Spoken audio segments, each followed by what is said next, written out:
Shalom, children of the Most High. How y'all doing? Well, it's Wednesday. We're halfway through the week, and it's time for our midweek Bible study. This week we'll be covering Bereshith, Genesis, chapters 11 and 12. Okay, so go ahead and grab your Bibles, and we'll get started tonight. I appreciate anybody who's following along with me in their Bible. It's a lot easier for you to learn and study if you're reading it and listening to it at the same time and making your own deductions by what's being read. So let's get started tonight, okay? All right.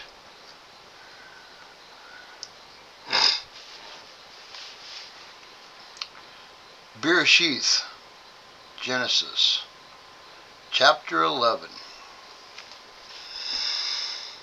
And all the earth had one language and one speech. And it came to be, as they set out from the east, that they found a plain in the land of Shinar, and they dwelt there. Shinar is another word for Babel. And they said to each other, Come, let us make bricks, and bake them thoroughly. And they had bricks for stone, and they had asphalt for mortar.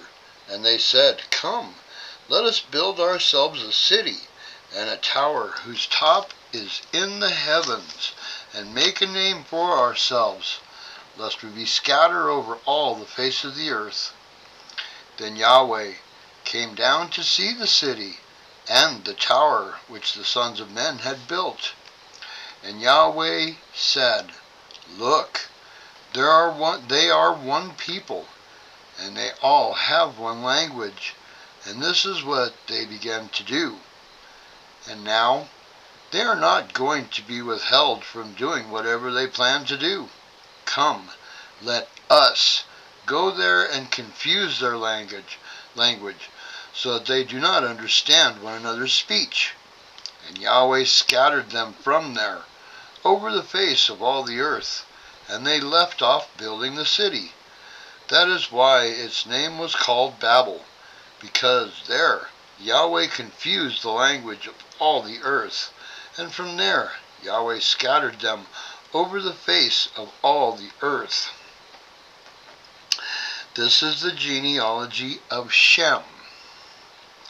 Shem was 100 years old, and brought forth Arpachshad 2 years after the flood. And after he brought forth Arpachshad, Shem lived 500 years, and brought forth sons and daughters. And Arpachshad lived 35 years, and brought forth Shelah.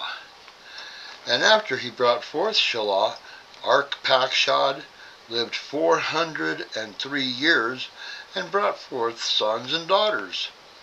And Shelah lived 30 years, and brought forth Eber.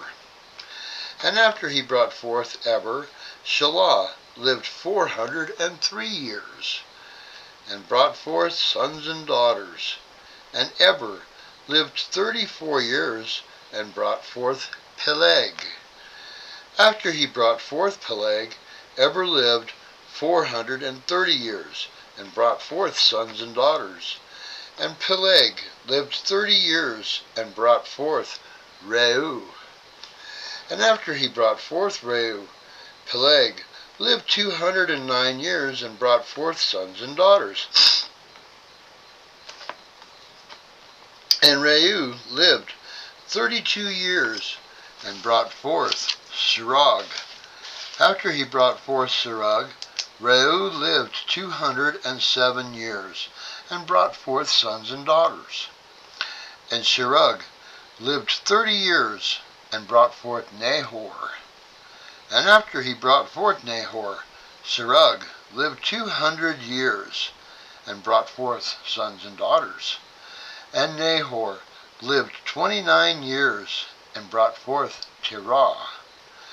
And after he brought forth Terah, Nahor lived 119 years, and brought forth sons and daughters. And Terah lived 70 years and brought forth Abram, Nahor, and Haran. And this is the genealogy of Terah. Terah brought forth Abram, Nahor, and Haran. And Haran brought forth Lot. And Haran died before his father Terah in the land of his birth, in Kasdim. And Abram and Nahor took wives. The name of Abram's wife was Sarai, and the name of Nahor's wife Milcah, the daughter of Haran, the father of Milcah, and the father of Iscah. And Sarai was barren, she had no children. And Terah took his son Abram and his grandson Lot, son of Haran, and his daughter-in-law Sarai, his son Abram's wife, and they went out with them from Kasdim to go to the land of Canaan. And they came to Haran and dwelt there. And the days of Terah came to be 205 years, and Terah died in Haran. Now, if we're following along with these genealogies, you can see after the flood, the age span for their lifespan greatly diminished. There wasn't anybody living past like 500 years. As a matter of fact, let's see here. Shem lived 500 years, okay? His son lived 403 years. Shelah's son Eber lived 403 years. And Peleg, Eber's son, lived 430 years.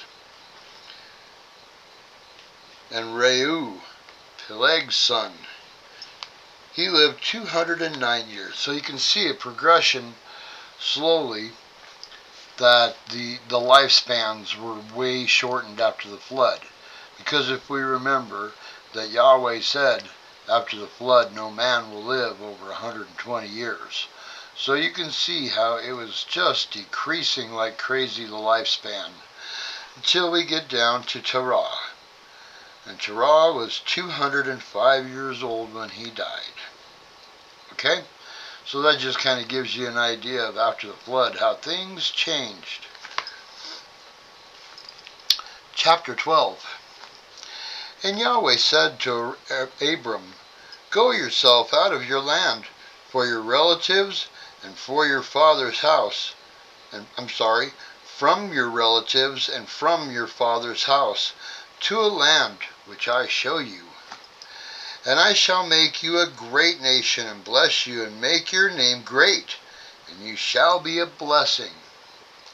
And I shall bless those who bless you, and curse him who curses you. And in you all the clans of the earth shall be blessed. So Abram left, as Yahweh had commanded him, and Lot went with him. And Abram was 75 years old when he set out from Haran. And Abram took Sarai his wife, and Lot his brother's son, and all their possessions that they had gathered, and the beings whom they had acquired in Haran. The beings that they had acquired were people that were not only following with them, but also slaves that they had picked up along the way. Because slavery's been around forever and ever. And it started with the Egyptians, and as you can see, Abram and Lot had slaves. It's just the way it was. If you owed somebody money, you became an indentured servant. That's how it was. Alright, and they set out for the land of Canaan, and they came to the land of Canaan. And Abram passed through the land to the place of Shechem, as far as the Terebinth tree of Merah. At that time the Canaanites were in the land. And Yahweh appeared to Abram and said, to your seed I give this land. And he built there a slaughter place to Yahweh, who had appeared to him. So Abram saw Yahweh. There's not very many that see Yahweh and live to tell about it. Pretty interesting, huh? And from there he moved to the mountain east of Bethel. And he pitched his tent with Bethel on the west and Ai on the east. And he built there a slaughter place to Yahweh, and called on the name of Yahweh. And Abram set out, continuing toward the south. And a scarcity of food came to be in the land, and Abram went down to Mitzrayim, Egypt, to dwell there, for the scarcity of food was severe in the land. And it came to be, when he was close to entering Mitzrayim, Egypt, that he said to Sarai his wife, see, I know that you are a beautiful woman to look at. And it shall be, when the Mitzrayites see you, that they shall say, this is his wife, and they shall kill me, but let you live. Please say, you are my sister, so that it shall be well with me for your sake, and my life be spared because of you. And it came to be, when Abram came into Mitzrayim, that the Mitzrayites saw the woman, that she was very beautiful. And Pharaoh's officials saw her, and praised her before Pharaoh. And the woman was taken into Pharaoh's house. And he treated Abram well for her sake. And he had sheep, and cattle, and male donkeys, and male and female servants, and female donkeys and camels. But Yahweh plagued Pharaoh and his house with great plagues because of Sarai, Abram's wife. And Pharaoh called Abram and said, what is this you have done to me? Why did you not inform me that she was your wife? Why did you say, she is my sister, and so I was going to take her for my wife? Look, here is your wife. Take her and go. And Pharaoh commanded his men concerning him, and they sent him away with his wife and all that he had. So let's go ahead and we'll stop there on the end of 12. And we'll kind of talk about this a little bit, okay? So there's a lot more to this than what it just says here. And if you don't dig, you won't find. But like I keep telling you, when we get done with Genesis, I'm going to do a study on Enoch. And we'll match the two together. And that way you can make your own comparisons there and see what kind of stuff you come up with. Because Enoch, when I read Genesis, when I read it, I see it as an outline. Okay, I see it as an outline of our past, where we all came from, and how things came to be before and after the flood. So, in just being an outline, sometimes you don't get the full picture. But when we get done with Genesis, then we're going to do a whole study on Enoch. And you can compare for yourself to see what you think. Because I'm not going to sit here and tell you that what I think is right. Because what I think is probably going to be different than what you think.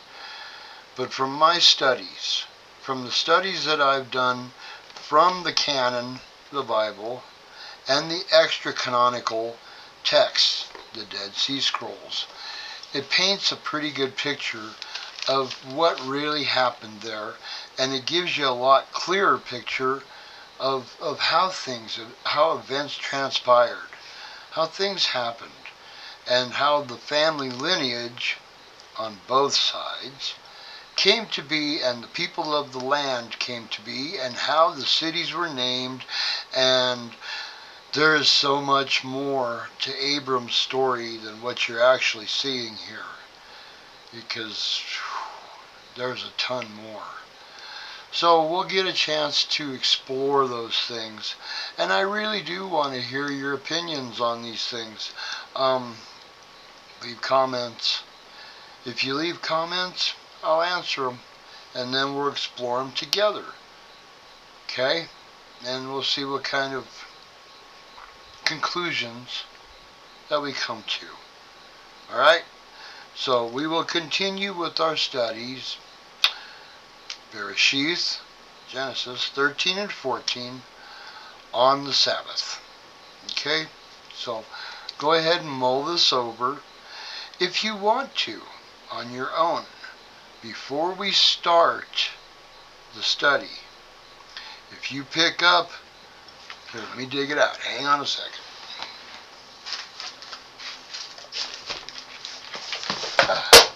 If I don't drop everything on the floor. Okay, this is the book that I have picked up. Can you see that? Here. This is the book that I have picked up that has the Dead Sea Scrolls in it, and it has all the lost books of the Bible. It also has all the Gnostic books of the Bible, which I don't study the Gnostics because they have a lot of contradictory stuff in them. But the Dead Sea Scrolls, Enoch, and Yasher, and Jubilees, very good, very informative, and at one time they were quite canonical till the Catholic Church got a hold of everything. Whole different story.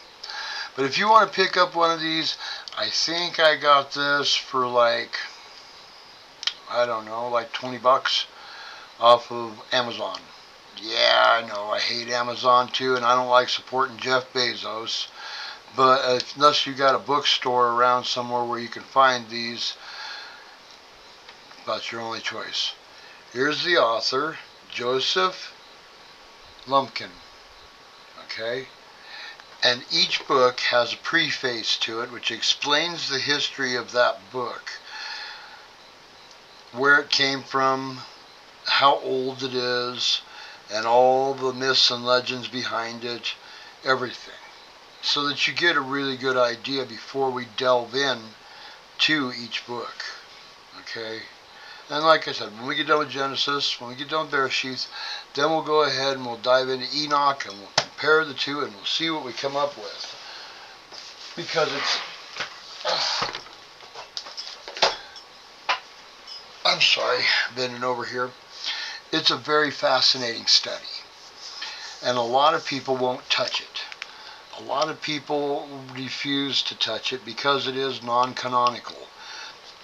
But, as history shows, the Book of Enoch was widespread. There are copies of the Book of Enoch everywhere in ancient texts. All over Asia, all over the place. They found Book of Enoch.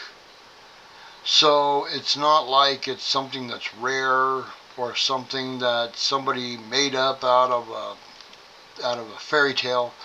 No, it's accurate. At least in my opinion, it's very accurate. So, as soon as we get done with Genesis, we'll go ahead and we'll go through Enoch, and then we'll talk about it then.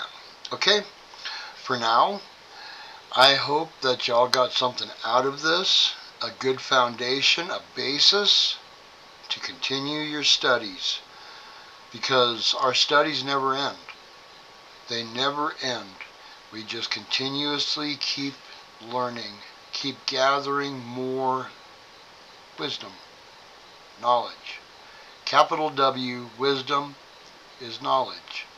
Wisdom is the Torah. The Torah is the Word. And the Word is Yeshua HaMashiach, the Word made flesh, our Messiah.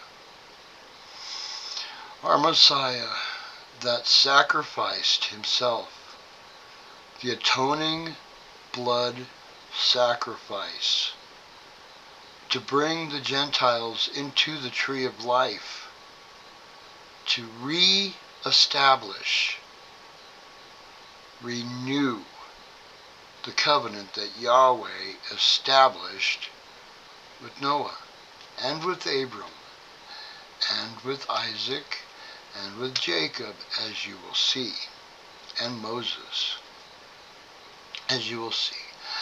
It's not a new covenant. It's the same covenant renewed through the atoning blood sacrifice of Yeshua HaMashiach, the perfect, unblemished, sacrificial lamb. The atonement of sin through a blood sacrifice, as you're going to see as we go on and on and on through here, time after time again. A perfect lamb as a blood sacrifice to Yahweh to atone for sin. So, put the dots together, and together we shall gain knowledge, wisdom, the Word. Thanks for joining me, everybody. Yah bless, and shalom to you all. Till we meet again.